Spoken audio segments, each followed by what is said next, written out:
우리에게 주시는 하나님의 말씀은 신약성경 빌립보서 3장 5절에서 12절까지 말씀입니다. 신약성경 320쪽입니다.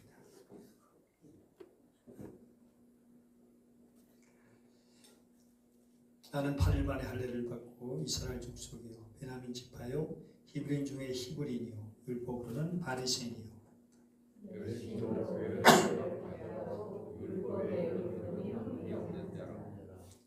그러나 무엇이든 내게 유익하던 것을 내가 그리스도를 위하여 다 해로 여길 뿐더러 또한 모든 것을 해로 여기고 내 그리스도 예수를 아는 지식이 가장 감사하게 내가 그를 위하여 모든 것을 잃어버리고 대성을 여기는 그리스도를 그 안에서 발견되라미니 내가 가진 의는 율법에서 난 것이 아니요 오직 그리스도를 믿음으로 말미암은 것이니 그건 믿음으로 하나님께로부터 난 의라.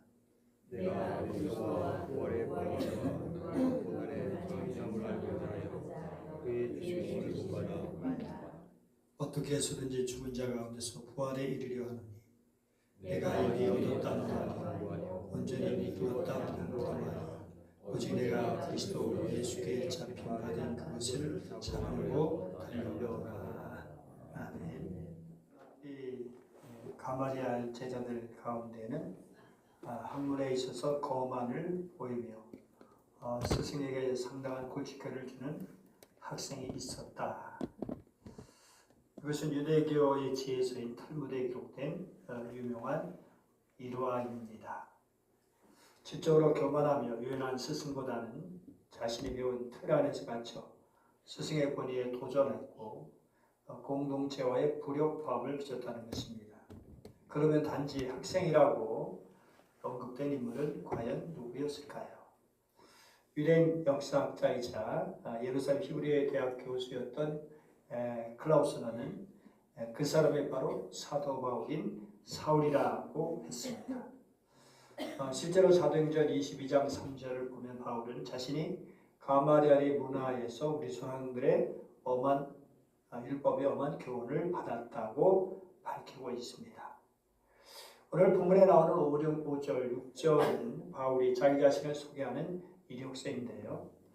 8해 만에 할례를 받았고 이스라엘 민족 가운데서도 베냐민 지파요 히브리 사람 가운데서도 히브리 사람이요 율법으로는 바리새파 사람이요 열성으로는 교회를 박해하였고 율법으로는 흠잡을 데가 없었다고 말합니다. 이것은 간단하지만 간단한 이력서가 아닙니다. 다른 이들은 기가 팍 죽을 수 있는 아무도 거기에 말할 수 없는 이력입니다. 좋은 가문에다가 머리는 영리하죠. 학벌이 좋죠. 사회적 지위가 높은 인물이니까 뭐가 아쉬울 게 있을까요? 그렇다면 그 성격은 어떠했을까요? 오만하고 적수를 만나면 비판을 잘하고 남에게 절대 지려고 하지 않았고 우선 그는 베냐민 지파라고 하는데요. 이는 적어도 사울이 실패하게 됐지만 이스라엘 왕족이라는 자부심을 갖고 있는 겁니다. 그리고 히브리 사람 가운데서도 히브리 사람이라는 것은 이방에 살았지만 자기 집에서 언어를 사용할 때는 헬라말을 사용하지 않고 히브리인들이 사용하는 언어를 사용했다라는 것입니다. 그러니까 자기는 헬라파 유대인, 디아스포라가 아니라 정통 유대인이었다라는 것입니다. 율법으로는 바리새파 사람이라는 것은 당시 소수로서 유대 종교에서나 유대 율법을 준수하면서 가장 완벽하게 생활해왔던 바리새파라는 것입니다. 당시 바리새인들은 6,000명밖에 되지 않은 사람들이었지만 유대 문화를 신봉하는 데는 따라갈 리 없는 이들이었습니다. 열성으로 교회를 박해했다. 그만큼 율법 즉 하나님의 말씀에 열심인 사람이었다고 자부했던 것입니다.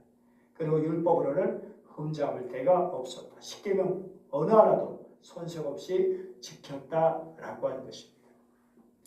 여기서 말하지 않았지만 그는 다소에서 자라서 젊은 시절에 예루살렘으로 올라가서 당대 최고의 학자였던 가마리엘의 문화성으로 들어갔던 것을 보면 그 가정이 유복했고 두뇌가 명석했다는 것도 그의 야심도 보여줍니다. 그가 여기 제시한 이력서는 단순한 이력서가 아니라 그가 늘 자랑스럽게 대놓했던 그런 내용이었을 겁니다. 이 이력 앞에 모든 사람이 기가 죽는 그런 이력서였죠. 사도행전 7장 58절 보면 성 밖으로 내치고 돌로 칠세 증인들이 옷을 벗어 사울이라는 청년의 발 앞에 두었다고 합니다. 당시 돌로 치는 증인들이 옷을 벗어 사울의 발 앞에 두었다는 것은 사울이 그 처형의 정당성을 증명하는 증인이자 책임자 역할을 했다는 것을 말해주죠. 그런 스데반이 순교에 당할 때 사형집행을 지휘했던 사람이었습니다. 그리고 사도행전 26장 10절을 보면 예루살렘에 이런 일을 행하여 대사람들에게 권한을 받아가지고 많은 성도를 옥에 가두며 또 죽일 때 내가 찬성 투표를 했다라고 말하는데요. 여기 투표라고 하는 말은 헬라어로 프세포스, 즉 이제 재판관이 판결을 내릴 때 던지는 작은 돌을 뜻하는 것입니다. 만약 바울이 실제로 투표권을 행사했다면 그는 유대교의 최고 의결국인 산헤드린 회의 공식 회원이었음을 의미합니다. 이렇게 보면 그는 성공한 사람이죠. 당대의 최고의 권력과 존경과 지위를 얻었던 사람이죠. 영석하고 학문이 뛰어나고 자기가 하고자 하는 일을 거침없이 해내는 사람, 눈 하나 깜빡이지 않고 사람을 죽일 수 있는 사람이었다는 것입니다. 그가 대성의 권위를 들고 사람을 잡아 법정에 세우려고 다메섹까지 갔던 인물임을 생각하면 섬뜩한 느낌을 갖게 됩니다.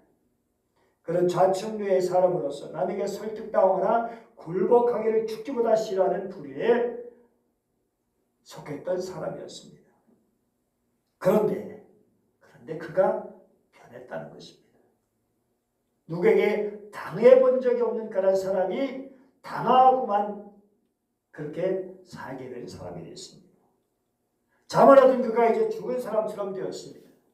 화려한 이력서를 다 찢어버리고 그처럼 미워하던 예수님을 그토록 자랑하고 자기는 아무것도 아니라고 낮추게 되었습니다. 사울의 생의 특징 중에 관심을 가져야 할 부분은 그가 완전히 변한 사람이었다라고 하는 것입니다. 토탈 트랜스포메이션. 정말 어떻게 변해도 그렇게 변할 수 있을까라고 하는 것입니다. 저 소아시아에 들어와 항구에서 배를 타고 에게 바다 물결을 가르면서 마게도니아 첫성 빌립보를 향하던 바울의 선교 여행을 가리켜 역사학자 아놀드 토인비는 바울을 싣고 가던 그 배는 유럽을 싣고 가고 있었다라고 평가했습니다. 당시 문명의 중심은 중동과 지중해 연안이었는데 하지만 바울이라는 인물을 통해서 기독교라는 씨앗이 로마, 유럽의 심장부에 전달되면서 유럽의 세계 역사의 주역으로 등장하는 거대한 문명적 전환점을 맞이했다는 것입니다. 토인비는 기독교가 없었다면 오늘 우리가 아는 소금 문명은 존재하지 않았을 것으로 보았습니다. 따라서 바울의 로마행은 한 개인의 이동이 아니라 장차 탄생할 서구 유럽 문명의 설계도가 대실려 이동한 사건으로 정의한 것입니다. 주님 안에서 완전히 변한 한 사람의 힘이 이처럼 강하다는 것입니다. 그러면 그가 변한 이유가 무엇일까요? 사울은 스데반을 이제 죽게 함으로 예수를 사람들이 따르는 것이 이제 끝나게 되었다라고 생각했을 겁니다. 하지만 그게 아니었죠. 그래서 바울은 다메섹까지 예수님을 믿고 따르는 사람 만나면 남녀를 막론하고 결박해서 예루살렘으로 잡아오려고 갔습니다. 거의 일주일이나 걸렸을 거예요. 많이 지친 상태로 정오쯤 되어 다메섹에 이르렀을 때에 갑자기 하늘에서 강한 빛이 그를 둘러 비쳤습니다. 이 빛은 갑자기 내리비친 빛이고 하늘로부터 비춘 빛이므로 우연히 만난 정오의 빛과는 같을 수가 없는 것이죠. 이 빛은 한낮의 태양보다 더 강렬한 빛이었습니다. 사울은 그 땅에 엎드려졌죠. 그리고 소리를 들었습니다. 사울아, 사울아, 네가 어찌하여 나를 박해하느냐. 상당히 충격적인 말씀이었습니다. 그는 사람을 박해했지 하나님을 거역한 적이 없기에 자연히 주여 누구십니까? 라고 물을 수밖에 없었습니다. 사울이 주여라고 했던 것은 빛으로 나타나시고 말씀하신 그분이 하나님이시다라고 느꼈다는 것입니다. 그가 묻자 주님은 말씀하셨습니다. 나는 네가 박해하는 예수다. 이렇게 부활하신 예수님께서 대면하여 그를 만나주셨을 때에 그의 내적 존재는 변화되었습니다. 다메섹 지역은 사울이 졸업한 신학교였습니다. 그곳에서 그리스도를 종말론, 교회론, 칭의론, 신학교에서 배우시는 모든 과정을 마쳤습니다. 이것을 구체적으로 살펴보면 사울이 만난 예수님은 부활의 주님이었죠. 그는 예수님이 그냥 십자가에 달려 죽은 줄만 알았습니다. 그런데 그가 다시 살아났다니 도저히 믿을 수가 없었던 거죠. 그리고 이런 허무맹랑한 이야기를 전하는 사람들을 가만둘 수가 없었던 것입니다. 그런데 자기가 그렇게 생각했던 그분이 부활하셨고 그분이 자기를 찾아주셨다는 것입니다. 그래서 이제 정말 그분의 죽음으로 끝나는 게 아니구나. 저들이 오라고 내가 틀렸구나. 여러분 강렬한 그 빛을 그렇게 보면서 음성을 들었는데 그분을 뵙게 되는 어떻게 그분의 부활을 의심할 수가 있었겠습니까? 그분이 부활하셨다면 죽는 것으로 끝나는 것이 아닙니다. 진정 부활이 있고 신령한 몸이 있고 영생이 있구나. 또 재림과 함께 심판이 있다는 것을 이 한 사건을 통해서 깨닫게 된 것이죠. 또 사울이 만난 예수님은 인격적인 하나님이셨습니다. 이사야 43장 1절 보니까 내가 너를 지명하여 불러나니 너는 내 것이다 라고 하시죠.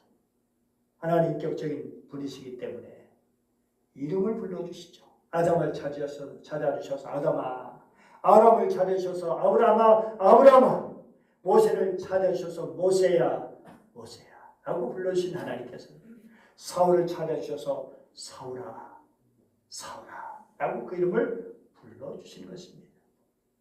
이때 주님의 음성은 어떤 음성이었을까? 고되게 질책하는 투의 목소리였을까? 아니면 어땠을까요? 분명한 것은 사울을 지극히 사랑하는 사랑의 음성이었을 것입니다. 알지 못하고 그릇되게 행하는 사울을 한없이 불쌍히 여기시고 그를 불러 회개케 하시고 일꾼을 삼으시라는 주님의 사랑의 음성 말이죠. 여러분, 주님 오늘도 우리를 부르십니다. 때로는 회개케 하기 위해서, 때로는 위로하고 격려해 주시기 위해서, 그리고 때로는 사명을 주시기 위해서 말이죠. 그리고 사도 사울이 만난 예수님은 교회의 하나님이셨습니다. 나는 내가 박해하는 예수다. 주님을 따른 자들을 박해했는데 예수님은 자기 자신을 박해했다고 하시는 것입니다. 이미 주님은 말씀하셨어요. 너희를 저버린 자는 곧 나를 저버리는 것이요. 어찌하여 나를 박해하느냐. 사울은 예수님을 박해한 적이 하나도 없었습니다. 오직 교회만 박해했는데 주님은 자신을 박해했다고 하십니다. 그때 그러면 교회와 예수님은 어떠한 관계인가? 교회와 예수님은 떼려야 뗄 수 없는 한 몸이구나. 여기서 바울의 교회론이 시작된 것입니다. 교회는 주님의 몸이구나. 여러분, 몸이라는 것은 원색적으로 말하면 몸뚱이죠. 몸뚱이는 때리면 아픔을 느끼고 채찍에 맞으면 심한 고통을 느끼고 편하면 기분이 좋게 되고, 그러니까 교회가 주님의 몸이라는 사실을 내 발로 교회를 차면 주님이 아파하시고 주님이 괴로워하신다라는 것입니다. 이것을 알게 되었을 때에 서로 통곡할 수밖에 없었을 겁니다. 하나님, 저는 몰랐습니다. 몰라서 그랬습니다. 용서해 주시옵소서. 이제는 이 생명 바쳐 죽도록 충성하겠습니다. 참으로 초라해 보이는 교회라도 소중합니다. 왜냐하면 주님의 몸통이기 때문입니다. 그러므로 주님을 기쁘시게 하려면 교회를 기쁘게 하면 되고, 주님을 아프게 하려면 교회를 박해하고 해롭게 하면 되는 것입니다. 교회를 타락하게 만드는 것은 주님의 마음을 아프게 하는 것이라는 것이죠. 교회를 박해했던 사울 곧 바울은 이렇게 고백하게 됩니다. 골로새 1장 24절 같이 읽어볼까요? 나는 이제 너희를 위하여 받는 괴로움을 기뻐하고 그리스도의 남은 고난을 그의 몸된 교회를 위하여 내 육체에 채우노라. 이제 교회를 위해 생명까지 바치는 사람이 되는 것입니다. 그리고 사울은 구원의 하나님을 체험했습니다. 용서하신 하나님, 내가 일어나 성으로 들어가라. 행할 것을 내게 이를 자가 있느니라. 여러분, 구원이란 무엇입니까? 화해란 무엇입니까? 무조건 용서해 주시는 것이죠. 무조건적인 사랑입니다. 벌써 주님께서는 사울을 받아들이신 것입니다.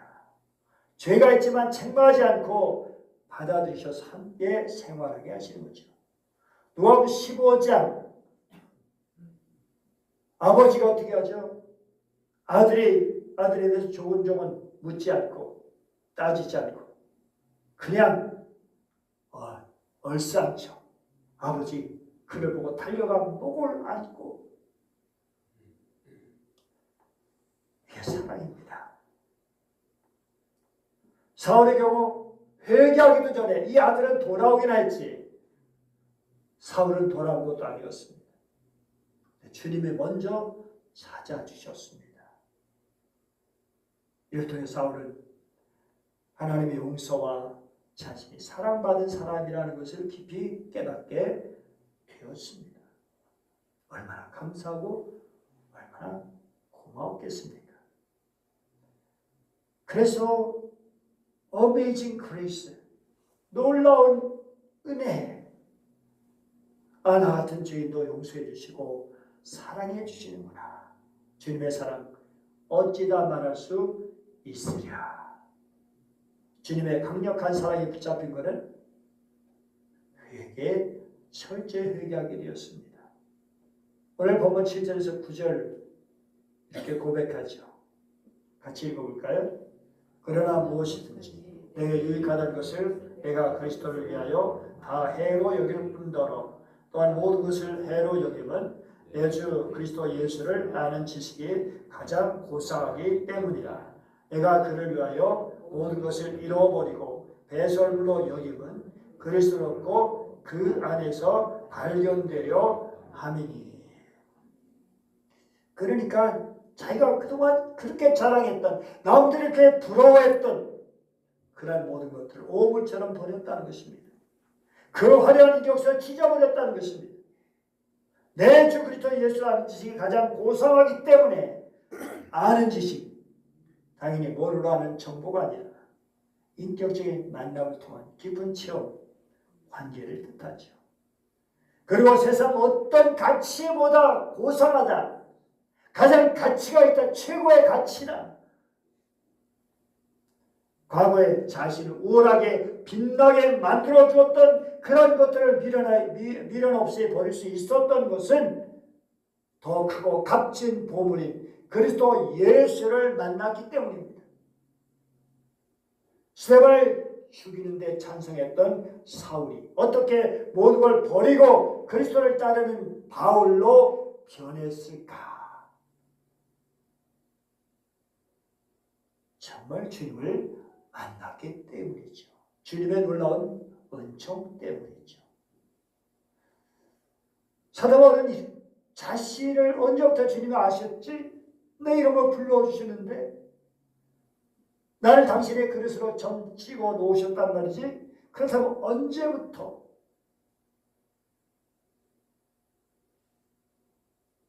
주님은 처음부터 내 몸을 아시고 지켜보셨구나. 이게 바로 예정입니다. 그러다가 때가 되시 나를 부르셨구나. 예정은 다른 누구에게 전송할 수 있는 교리가 아니라 그리스도를 만난 사람들이 자기가 얻은 은혜를 더 확실하게 깨닫고 하나님께 감사하고 찬양하게 하는 진리입니다. 바울의 에베소서 1장 4, 5절에서 창세전부터 그리스도 안에서 택하셨다고 고백하고 있어요. 그 앞에 거룩하고 흠이 없게 하시려고 자신을 예정하셨다고 그렇게 고백하고 있습니다. 그렇습니다. 그러면서 주님께서는 제자 아나니아를 통해서 말씀하시잖아요. 가라! 이 사람은 내 이름을 이방인과 임금들과 이스라엘 자손들 앞에 전하기 위해 택한 나의 그릇이다. 사명을 주신 하나님이시죠. 여러분 구약 법대로하면 사울은 스데반을 죽였던 방법대로 돌에 맞아 죽어야만 했습니다. 그런데 주님은 바울의 죄를 묻지 않으셨습니다. 도리어 나를 위해서 이방인과 임금들과 이스라엘 자손들 앞에서 내 이름을 전하라 라고 하셨습니다. 미션, 사명을 주시는 것입니다. 전능하신 하나님께서 주신 사명입니다. 이런 교회의 깨달음 후에 아라비아 사막 3년의 세월과 다수에서 삶을 통해서 다듬어지고 구체적이고 섬세하게 되었을 것입니다. 그는 교회를 박해한 자요 곧 부활하신 예수 그리스도를 박해한 자였는데 그것을 느끼는 순간 눈이 멀게 되었습니다. 지금까지 걸어온 길은 어둠으로 그에게서 사라졌습니다. 다시 새로운 눈이 떠져야 했습니다. 3일 동안 계속된 어둠의 시간, 예수님의 무덤의 시간 3일을 생각하게 하죠. 그 시간은 그리스도와 함께 죽은 시간입니다. 그의 과거를 다 씻어내기 3일의 어두운 시간이 필요했죠. 그리고 아나니아라는 제자를 통해서 그의 눈을 뜨게 해주셨습니다. 사도 바울이 이전에 자랑했던 이력서를 오물로 만들어버렸습니다. 이제는 다시 그런 얘기하지 않습니다. 절대 지지 않으려고 했던 사람이 당하기만 했습니다. 고린도후서 11장 23절에서 27절 그거 어떻게 당했는지 잘 보여줍니다. 수고를 얼마나 많이 했는지 옥에 갇히게 됐고 매도 수없이 맞았고 여러 번 죽을 뻔도 했고 40에 하나 감암매를 유대인들에게 5번이나 맞았고 3번 태장으로 맞고 1번 돌로 맞고 3번 파선하고 일주야를 깊은 바다 위에 지냈고 여러분 여행하면서 강의 위험, 강도의 위험, 동족의 위험, 이방인의 위험, 신의 위험, 광야의 위험, 바다의 위험 그리고 거짓 형제 중에 위험까지 당하고 수고하고 애쓰고 여러분 자지 못하고 줄이며 목마르고 여러분 굶고 춥고 헐벗었다고 말합니다. 옛날 사울로서는 상상할 수 없는 일이죠. 그렇게 거만했던 사람이 죽은 사람처럼 낮아졌습니다. 빌립보서 2장 5절처럼 그리스도 예수의 마음을 품었기 때문입니다. 그렇게 미워하던 예수님을 그토록 닮으려고 노력했고 그 예수를 자랑하기에 힘썼습니다. 그리고 빌립보서 3장 10절에서 12절까지 말씀을 같이 읽어볼까요? 시작. 내가 그리스도와 그 부활의 권능과 그 고난의 참여를 알고자 하여 그의 죽으심을 본받아 어떻게 해서든지 죽은 자 가운데서 부활에 이르려 하노니 내가 이미 얻었다함도 아니요 온전히 이루었다함도 아니라 어제 내가 그리스도 예수께 잡힌 바 된 것을 잡으려고 달려가노라. 부활을 체험했죠. 예수님의 부활. 그런데 어떻게 해서든지 죽은 사람 가운데 살아나는 부활에 이르고 싶다고 말한 이유는 무엇일까요? 부활의 영광을 향한 완성과 간절함 때문입니다. 바울에게 부활은 이미 시작되었지만 아직 완성되지 않은 사건이었습니다. 다메섹에서 부활하신 예수님을 만난 것은 현재적인 체험이었고 그가 바란 것을 소망한 것은 마지막 날에 일어난 완전한 부활의 몸의 부활이었습니다. 그렇습니다. 우리는 그 언젠가 완전한 부활을 입게 됩니다. 저걸 우리가 몸이 다 죄가 되었을지라도 우리는 온전하게 신령한 몸으로 부활될 줄 믿습니다. 그런데 부활에 이르기 위해서 필요한 것이 있다. 그게 뭐냐? 예수님의 고난과 죽으심을 본받는 것이라는 것입니다. 바울은 십자가에 있었기 때문에 부활의 영광이 있었다는 것을 잘 알게 되었습니다. 그래서 그 부활의 영광에 참여하기 위해서 주님께서 겪으신 고난과 죽음의 과정까지도 기꺼이 닮아가고자 했던 것이죠. 최고의 싸움꾼으로 광주의 부복자 최망치라고 불렸던 사나이가 있었습니다. 그런데 어느 날 길가에 쓰러진 나병 환자 썩어진 발을 붙잡고 주저없이 그 피그름을 직접 빨아내는 푸른은혜 서양 선교사 포사이트 의사와 운명적인 만남을 갖게 되었습니다. 서양인도 저라는데 이 나라 사람이 나는 뭘 했단 말인가.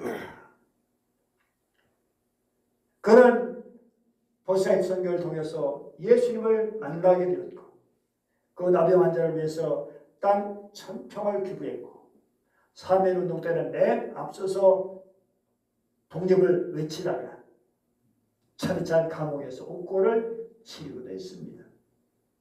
1932년 150명의 환센병 환자들과 함께 300km를 걸어서 일제 총독부까지 행진했고 결국 환자들을 수용하고 치료할 수 있는 눈물의 섬 소록도에 정착종 자해의원을 세울 수 있었습니다. 그리고 스스로 부고장을 돌리고 떠난 초연한 마지막까지 가장 낮은 곳에서 피부걸음을 닦아내던 그의 위대한 사랑 100년의 흐른 지금도 소록도의 400명의 어르신들에게 흐르고 있습니다. 시장동 싸움꾼에서 한센인의 아버지의 인생을 마친 그분은 바로 오방 최홍정 목사님입니다. 그는 말했습니다. 나는 사람들은 저들을 피하지만 나는 저들에게서 예수를 본다. 그리고 나는 매우 충만한 삶을 살았다. 모든 것을 감사하게 생각한다라고 말했습니다. 선교사를 통해서 부활의 예수님을 만나고 성령의 역사로 말미암아 주님의 사람이 되어서 그 선교사처럼 그 예수님의 사랑을 실천하면서 일생을 살았던 것입니다. 사랑하는 여러분, 우리는 어떻습니까? 부활의 주님을 만나셨습니까? 그 주님 때문에 버린 건 무엇입니까? 그 주님 때문에 달라진 것, 변화된 것은 무엇입니까? 그리고 지금 뭘 붙들고 살아가고 계십니까? 주님은 우리 각자, 우리를 한 사람 한 사람 부르셔서 주님의 자녀가 되게 해주셨습니다. 그리고 우리 각자에게 사명을 주셨습니다. 그러므로 영광된 부활의 그날을 바라보면서 고난과 시련과 어려움이 닥치더라도 꾸준히 마다하지 않고 우리에게 주어진 십자를 지고 고난과 부활의 예수님을 가장 소중한 분으로 여기고 끝까지 삶의 길을 걸어갈 수 있기를 축복합니다. 부활의 주님께서 여전히 여러분 한 분 한 분을 지극히 사랑하십니다. 기도하겠습니다. 은혜로 오신 하나님 아버지 감사드립니다. 오늘도 저희를 사랑해 주시고 말씀을 주시니 감사드립니다. 하나님 아버지 부활의 주님을 스데반도 만나고 스데반을 죽인 데 앞장섰던 사울이 또한 만나게 되고 주님께서 만나주시고 스데반이 해야 될 몫까지 그 사명을 감당하면서 오늘까지 귀감을 주는 사울 사도 바울 하나님 아버지 그렇게 부르시고 사랑하신 것처럼 귀하게 쓰신 것처럼 또한 우리를 사랑하시고 우리를 부르시고 또 우리에게 사명을 주심을 믿습니다. 하나님 아버지 여전히 우리를 사랑하신 주님 그 주님의 사랑을 더 깨닫게 하시고 감격하며 감사하며 우리 주님 주신 사명을 잘 감당하게 하여 주옵소서. 이름도 없이 빛도 없이 눈이 오나 비가 오나 굳은 일도 마다하지 않고 끝까지 땀을 흘리면서 하나님 귀한 주의 몸된 교를 잘 섬기게 하시고 세상에서 주님의 자녀로 소금과 빛의 역할을 잘 감당하게 하여 주옵소서. 간절히 원하며 한없이 우리를 사랑하시는 부활의 주 예수님의 이름으로 기도드립니다. 아멘.